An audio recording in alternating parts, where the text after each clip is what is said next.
आज हम डिस्कस करेंगे class 10 NCERT math exercise 8.4 old NCERT. आप लोग को न्यू एनसीईआरटी में एक्सरसाइज 8.3 में ये क्वेश्चंस होगा।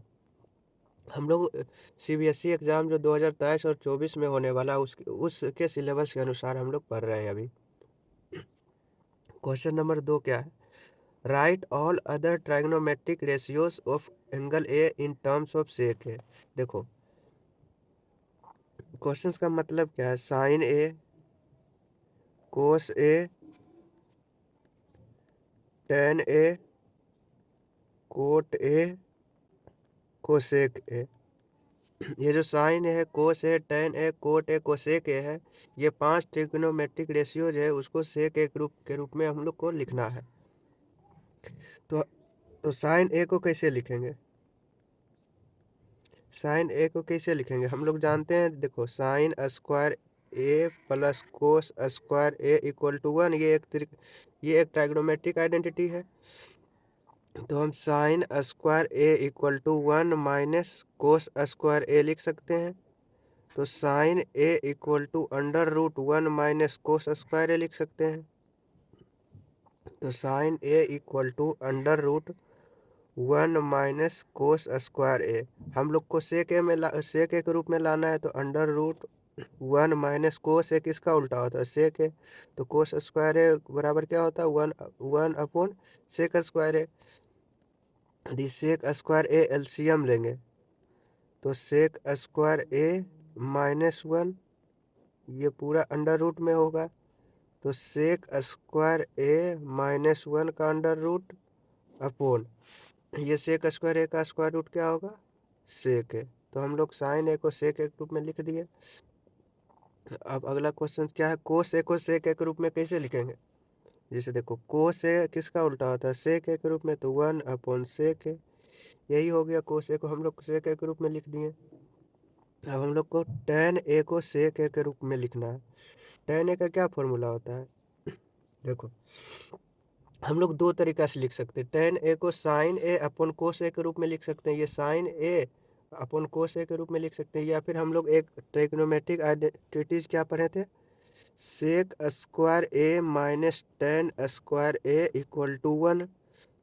तो तो tan square A equal to क्या हो जाएगा? Sec square A minus 1। तो तो टेन ए इक्वल टू क्या हो जाएगा? स्क्वायर स्क्वायर इधर से हटेगा तो ये साइड अंडर रूट हो जाएगा। Under root sec square A minus 1 आप ऐसे लिख सकते हो।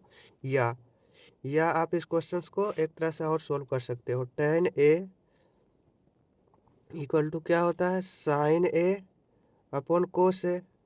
हम लोग जब साइन ए को सेक ए के रूप में लिखे थे, सेक ए के टर्म्स में लिखे थे, तो क्या क्या था?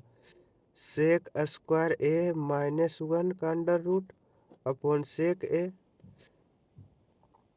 अपॉन कोस ए को क्या लिखे थे सेक ए के रूप में? 1 अपॉन सेक ए। तो 1 अपॉन सेक ए, तो इसको क्या लिख सकते हैं? Sec square A minus 1 upon sec A into A by B upon C by D. क्या होता है? A by B into D by C. तो sec A upon 1, sec A cancel, तो sec square A minus 1 under root में। देखो दोनों का answer same है। आप इस रूप में लिख दो, आप इस रूप में लिख दो या इस रूप में लिख दो। यदि आपको ट्रिग्नोमेट्रिक रेशियोज मालूम है, ट्रिग्नोमेट्रिक रेशियो मालूम है, ट्रिग्नोमेट्रिक आइडेंटिटीज मालूम है कि sec square A minus tan square A equal to 1 होता है, तो आप इस तरीके से लिख दो।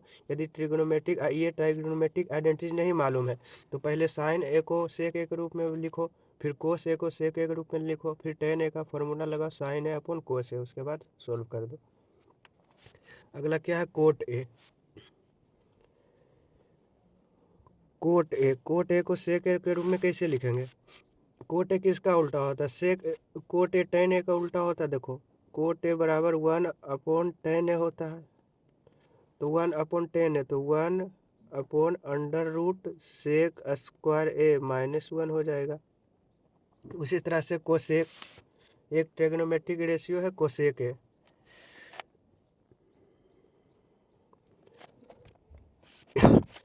देखो हम लोग यहाँ सोल्व कर देते हैं, आप लोग नीचे सोल्व कर लेना। क्या है, cosec A. Cosec A equal to क्या होता है, 1/sin a। 1/sin a, तो साइन ए क्या है, देखो 1/sin a under root sec square A -1 का under root upon sec A. Sec A, तो इसको क्या लिख सकते हैं, sec A upon under root sec square A -1। देखो A upon B upon C होता है, तो हम इसको ए सी अपॉन बी लिखते हैं।